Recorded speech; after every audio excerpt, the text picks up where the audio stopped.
ഇപ്പോൾ ഞാനിങ്ങനെ സാധനം വാങ്ങാൻ പോകുമ്പോഴൊക്കെ അങ്ങാടിക്കൊക്കെ പോകുമ്പോൾ കാണുന്നതാണ് പോസ്റ്ററിലൊക്കെ ഹനാൻഷാൻ്റെ ഒക്കെ ആഡ്, അബൈറ്റ് എന്ന് പറഞ്ഞ ഇൻസ്റ്റിറ്റ്യൂട്ടിൻ്റെ ഒക്കെ ആഡ്, അതുപോലെ ആസിഫ് അലിയൊക്കെ പ്രൊമോട്ട് ചെയ്യുന്നത് ഓരോ കോഴ്സുകളൊക്കെ.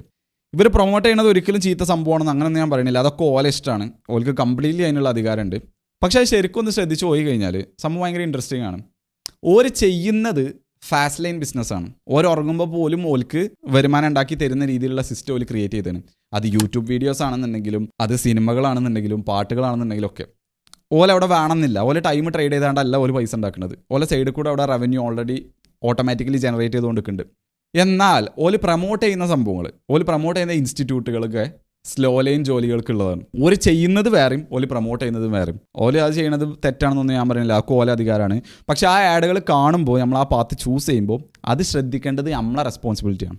Formal education makes you a living, self education makes you a fortune. Jim Ron.